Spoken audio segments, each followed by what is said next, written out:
If you're trying to find the perfect drop spot here in Fortnite Season 8, you need to be paying close attention to these 3 things.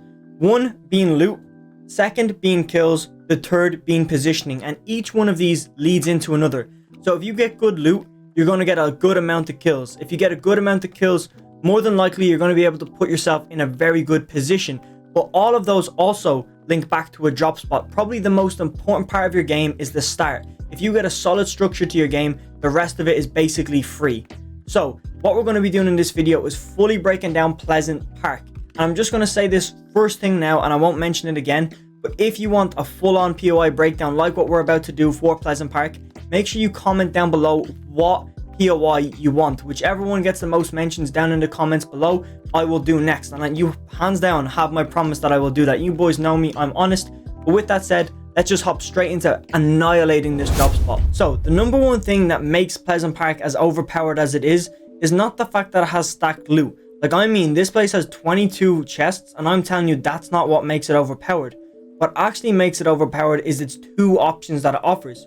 Those options are the ability to play for ultimate placement or the ability to play for kills. And I'll explain it right now. As you can see on screen, we have these purple lines. These purple lines go towards stacked places like Believer Beach, Boney Burbs, and Corny Complex. If people land at these locations, they're not landing there to play placement. So therefore, you can leave Pleasant Park and key Boney, key Believer, or key Corny, and they're very close to Pleasant Park, meaning you can go between all 3 of these locations if the zone allows it. If they're out of zone, it's going to be a bit of a struggle going to all of these locations, but I can guarantee that you're going to be able to go to at least 2. So for example, if the zone pulls something like this, you're going to be able to go out of Pleasant and key Boney and then go over to Believer and pick up even more kills. And this is a great W key strategy, and that's why I recommend Pleasant Park. Now, throughout this video, I'm going to be diving in and I'm going to be focusing on solos, duos, and trios. I'm going to make it as quick as possible, and to do that, I understand you might not want to watch how to loot it for solos. You might be more of a trio player, so I've included timestamps and you can watch what you want. All I'm asking is that if you're watching it as a duo or a trio, please share this video with your teammates, because I plan on doing a whole series like this throughout Fortnite Season 8. I'm going to be breaking down every single location, and I said in the intro that if you wanted to comment down below your suggestion for the next one, please do so, and I will definitely hard it reply, and I'll be asking you why, so make sure you give a good reason why you want me to analyze it. But with that said, they're all going to get analyzed by the end of the season. Now, let's talk about these blue lines before I jump into breaking it down for solos. These blue lines obviously go towards placement heavy positions, so you can go up into Stealthy Stronghold, free placement up there. You can literally camp it out, you can farm up and get max wood, max brick, max metal very easily, and obviously you have the launch pad giving you easy rotations.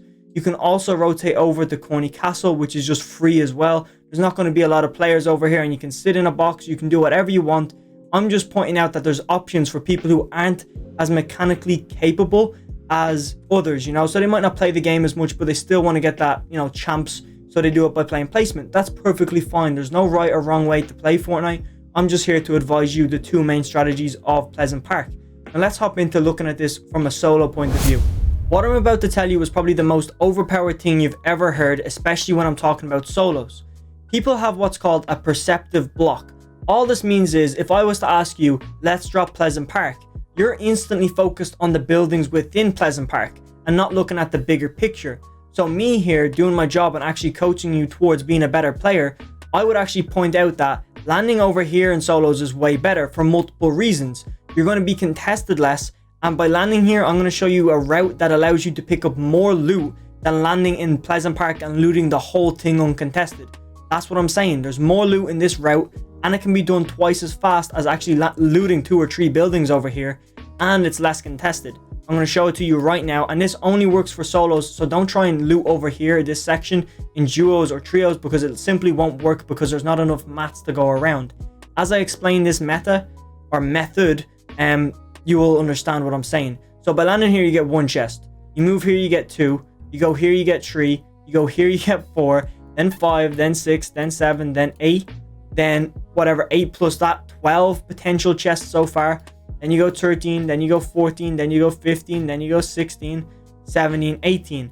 And it's very important, no matter what way you decide to loot this, you don't have to do this path. This is the most overpowered path, but you don't have to. You can land at these locations down here, you know, maybe just take 1, 2, or 3 and then bail in. But the most important thing, right, and this is just hands down, okay, do this. Make sure you're rotating in from this angle right here. You have to be rotating in from roughly this angle, and I'm going to explain why, don't worry. Let me just get rid of this red border that I've put around Pleasant Park, because you're not really meant to land there in solos. I'll be getting real in depth in that, talking about duos and trios, because you actually do have to land there because you have to play a more compact playstyle. But when you're playing solos, you can afford to land out here, pick yourself up nearly 20 chests, and I can tell you right now that by landing over the far side, you're going to be way less contested. Now look, this is a new POI, so there will be people roaming around here, but I can almost guarantee by the time you make it to about here, that's when you'll start seeing people. Nobody really lands in this corner, so you're getting yourself 5 easy chests before you see somebody. I'm telling you, that's a guarantee, because I was over here. I have made another video talking about all these new crash sites on the map, so I will leave that at the end as a nice reward for you making it to the end. It's going to be a banging video. It's more of an in-game kind of analysis where I'm running around and showing you. But yeah, it's a very good video. I'll leave that at the end, and I'm going to stop talking about it right now and show you what you have to do when you loot all the way towards here. So when you get to that blue line, you actually want to analyze Pleasant Park, but you don't really need to do it because I got you covered. Notice in Pleasant Park, in your time playing Fortnite, you've definitely seen one of these 3 things. So I'm just going to put boxes around these areas, and then I'm going to put numbers, and I'll explain what I'm talking about, right? So when you have these 3 locations here, these are the most common spots for fights to break out in Pleasant Park. Notice if you've ever landed Pleasant Park, they could be a team fighting in spot number 1. So they'd be over here having a build fight. So in solos, there's going to be a guy fighting another guy, meaning it's a 1v1. Over here, there would also be a 1v1. And over here, there could also be a 1v1. And what tends to happen in solos is not enough people land here. So there's only one fight that tends to happen. Now, sometimes there'll be more, very rare cases. But look over here, right? If there's a team fighting over here in this corner on top of a doghouse, what you should actually do is rotate in like this. So you're after getting your last 2 chests, sorry, and you go up here to this building. What this building offers is high ground, and what you can do while on high ground is actually just beam in like so. You're going to be fighting a third-party fight more than likely, so you can just beam in. And if it's not a third-party fight, it's okay. That's why I've pointed out 3 different locations. So if you come up this way and nothing is happening, that's fine, as wine. Literally, you can literally just wrap around the back like so, okay? So you would wrap around like this, and you'd get up on this building and do the exact same thing and beam in. If there's nobody fighting in this area, you do it over at number 2, or even if you want to, you can veer off when you come here, because more than likely you're going to see the fight. And again, all 3 of these options provide you with a high ground position to literally just beam in to the 2 people fighting and get a third party, enabling you to just go over and finish it up very quickly. If there's nobody here, it's completely chill. If there's more people here, make the decision on which guy you want to go for first. I would recommend number 1 because it's just the most isolated corner. Also, do you ever realize that nobody fights in this whole corner here? I'll put a big black square, right? Nobody tends to have a build fight in this corner for some reason. Sometimes you'll be contested here and you have to fight the guy in the building, but nobody seems to, come from treehouse down here and come up and fight you and have a big build fight. It's usually those 3 locations. I don't know why, but it's good that it happens that way, because when you come in off this blue line, more than likely there's not going to be many people in this square allowing you to pick up mats. And that's what I was talking about earlier. You don't get a lot of materials on this run. Sure, if you wanted to take a detour, you could pick up hella trees from over here, or even 1 or 2 from in this little centerpiece right here. There's a few trees. It's doable. It's doable to get a lot of mats. But in a trio, there's not enough mats like to get you 500 or 600 mats each. But in solos, that's plenty mats to start a fight. So you're chilling. With that said, I think I've explained solos very in-depthly, and I want to talk about duos right now because I know a lot of people are interested in duos. If you're not, you can just use the timestamps like I said in the intro and skip all the way to trios. So when it comes to duos and trios, there's one thing that you really need to know, and that's not to land on this side right here. This is the most contested wing, and it's contested for a good reason. There's 6 chests within this area, and even 3 being in one house. That's very overpowered that you can pick up 6 chests, and that's, 3 for one guy, 2 for another guy, and 1 for the other guy. But there is enough floor loot in this house to make up for the fact that it doesn't have 2 chests. It's a great place to go, but the thing is, you're going to get contested. All the time, 90% of the time, these 3 houses will get contested. So, here's my alternative. And I did expose this before my last Pleasant Park POI breakdown, but since I put that out and since Season 8 has started, I have removed that playlist. So, as time goes on, I will be making more updated versions on every single drop spot, like I said in the intro, so I'm not going to talk about that right now. But look at this right here. pay attention to these 3 buildings. The only building out of these 3 that gets heavy contested is right here, and that's Doghouse. And that's a good reason why it's contested. It's got 3 chests, just like Treehouse. But it's also a bigger house, and those chests are spread out in a lot more of a distance than Treehouse. I do know that Treehouse has the basement, but this has the one in the Doghouse, the one in the attic, the one in the side attic, and they're split apart pretty decently. And with that said, look how many chests there are in this whole yellow box. So we've got 3, 4, 5, 6, 7. So we have 1 extra chest by landing up here than down here. And I know what you're thinking, 1 chest isn't that much of a difference, but it is, considering down here is way more contested. So if you decide, Billy's going to land here, so let me just put a 1. Timmy's going to land here, that's a 2, And then your third player, which would be, let's just say Jerry. Again, this is for trios. So I'm going to put Jerry's landing here, all right? We got Billy, Timmy, Jerry, or whatever I said, get me? But then the opposite team, so your enemies, also decide to land there. So you got Jerome, you got Terry, and then you got Harold, because he's his brother. So they all land here as well. So now you're fighting between each other for each chest, and that's not good. Whereas up here, the only building that's going to get contested is this one.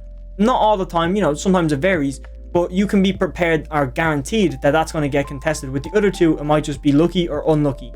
But what this also enables you to do is, if this house gets contested, you know how easy this house is to loot. It basically has no loot other than those 2 chests. But it's the fact that you're so close to your teammate, you can back him up. Also, you're so close to your teammate that you can get to him to help him back up, or vice versa. What you've done is created a chain. If for some reason, let me take out my dangerous red looking color.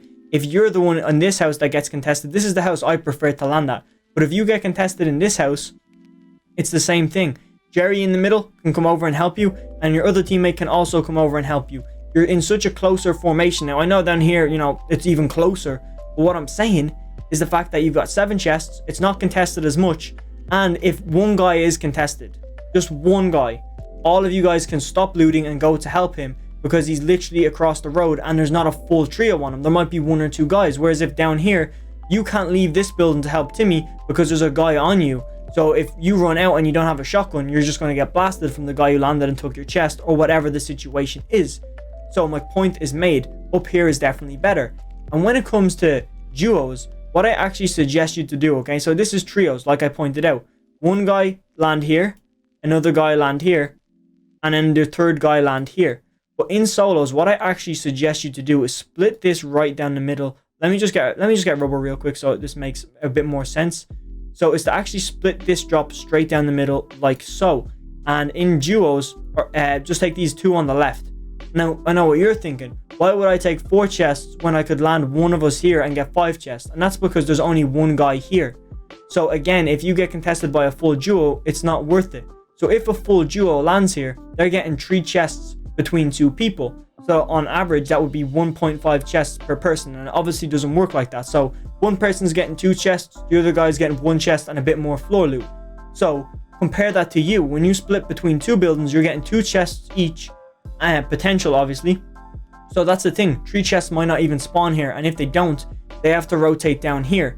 And by rotating down here, they're literally putting themselves in checkmate, because there could be a team below them as well. So when there's a team below them, they're not going to rotate all the way across the open to get over here. What they're actually going to do is go up. So when they go up, and let's just say you're blue as well, okay, so you're coming down, following this team that were previously here. So let me just take out like a gray or something that were previously here that are rotating. That's a terrible color. Oh my god. Blue? Yeah, dark blue. Yeah, dark blue. That were rotating down, okay? So they're rotating from this house to here. This team is rotating up, and you're following. You pinch that team in the middle. I don't really have much more left to say. I think that's the end of the video. So with that said, I would ask that you hit that subscribe button. And if you really want to get better, click the video that's on screen right now. And, drop a like. That would help me out a lot. But I hope this helped you. That's generally my goal with every single video. And that's the reason why you should subscribe. So with that said, I'll see you in the next one. Remember, road to 5K. Noty gang, comment down below. Noty. And I'll see you there.